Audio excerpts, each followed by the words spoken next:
जय हिंद मित्रांनो. आज आपण आमचे मित्र जयंत जिमल यांच्या फार्म हाऊसवरच आलेलो आहे. कारणही तसंच आहे की त्यांनी व्यवसायाबरोबर आपल्या शेतीतही यश संपादन केलेलं आहे. तर पाहूया त्यांची आज शेती.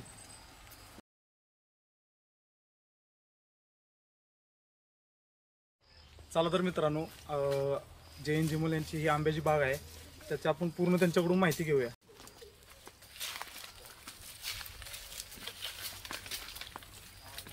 नमस्कार. तर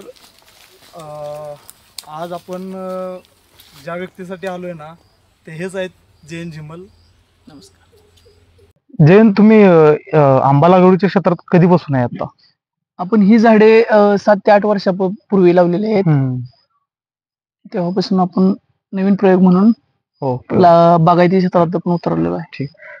मला सांगा, तुम्ही किती झाड लावलेत आणि किती एकरामध्ये झाडाचं ही आपली बाग 2 ते 2.5 एकरात आहे हा. आणि 500 झाड आपण तेव्हा काय लावलेली, आता थोडीफार जळलीत. बरं, ठीक आहे.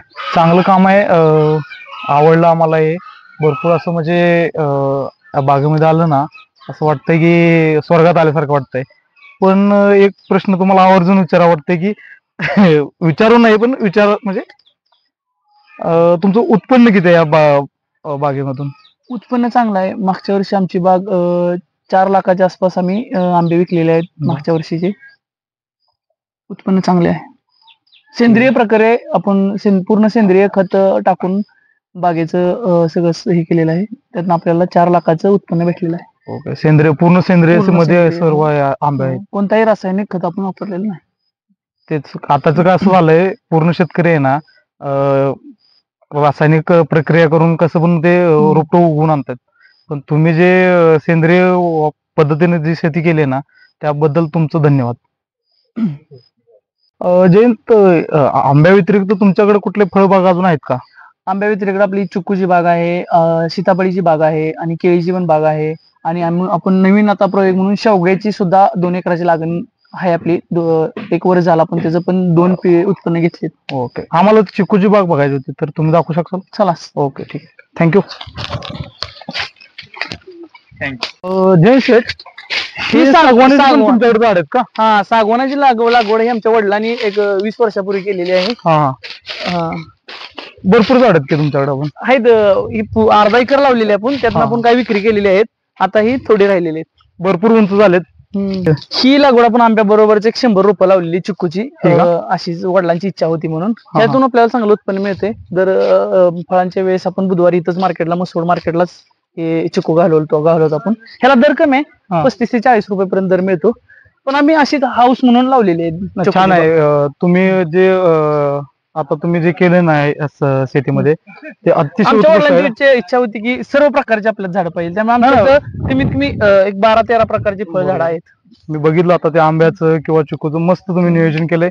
आणि मस्तपैकी तुम्ही भविष्यात पण अजून काही याच्यामध्ये क्षेत्र असेल तर माझी अजून एक इच्छा आहे की तुम्ही अजून भरपूर नवीन ड्रॅगनचा वगैरे आमचा प्रयोग करायची इच्छा आहे माझी. ड्रॅगन बघू आता. ते जर झालं ना, तर भविष्यात तुमचं म्हणजे व्यवसाय व्यतिरिक्त शेती पण मजबूत होऊन जाईल अजून. आता तर आहेच, पण भविष्यात तुम्ही अजून प्रगतशील शेतकरी म्हणून ओळखले जातात.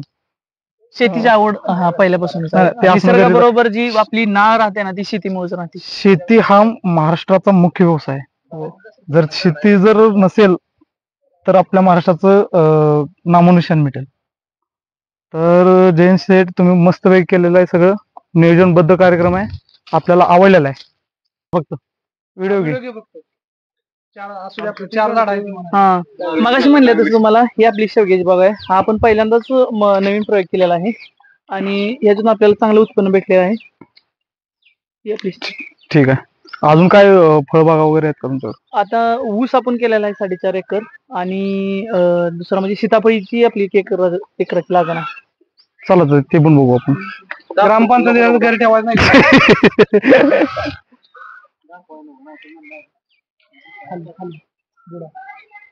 ही आपली सीताफळीची 1-1.5 एकराची लागण आहे.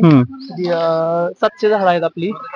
आणि एक मिनिट जयंत, तुम्ही जे रोप लागवण केले, ते रोप लागण किती बाय किती मध्ये? ही मधला अंतर आपण 15 फूट ठेवलेला आहे आणि झाडाचं अंतर आपण 7 फूट ठेवलेला आहे. 7 बाय 15 वर आपली लागण आहे. फळ लागण कधी होते याची? त्याची लागण आपण 4 वर्ष झाले तर तेव्हा आपण लागण केलेली आहे याची. आणि याचा फळ धरण्याचा काळ हा जून पासून चालू होतो.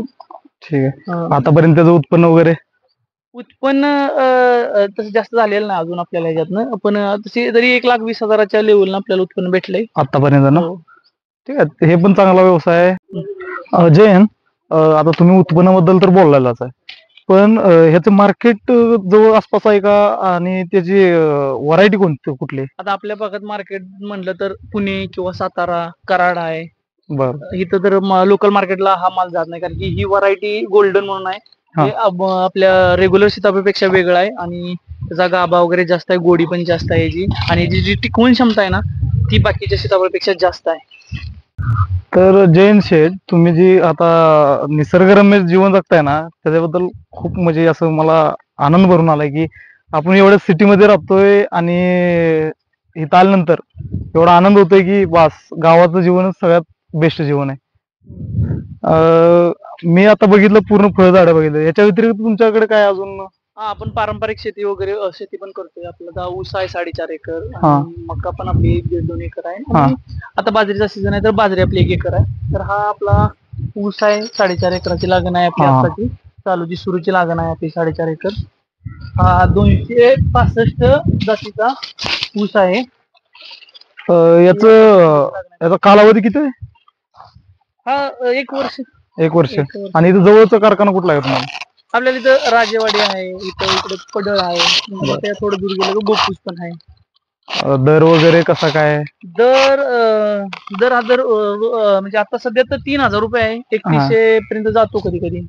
पण काय पण काय वाढतच वेळेस चाललंय. कसं होतंय माहिती आहे का, आपला शेतकरी आहे का नाही, कारखानदारांनी लुटून खाल्लेला आहे. त्याच्यामुळे कसं आहे, मला असं वाटतं की तुमच्यासारखे शेतकरी आहे का नाही, त्यांनी पुढे येऊन याच्या विरुद्ध आवाज उठवला पाहिजे. नक्कीच, पण आता हा आपला तेवढा मोठा हे होत नाही ना.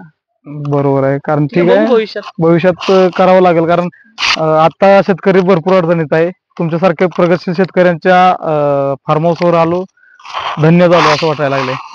कारण एवढं मोठं साम्राज्य तुम्ही उभा केलंय, त्या साम्राज्य उभा करायला मला वाटतं तुमचं आमच्या वडिलापासून. वडिलांची खूप साथ आहे. हे सगळं त्यांच्यामुळे झालेलं आहे. आणि वडिलांची पहिल्यापासून शेतीसाठी खूपच ओढ आहे. आजोबांची पण आमच्या खूपच ओढ होती.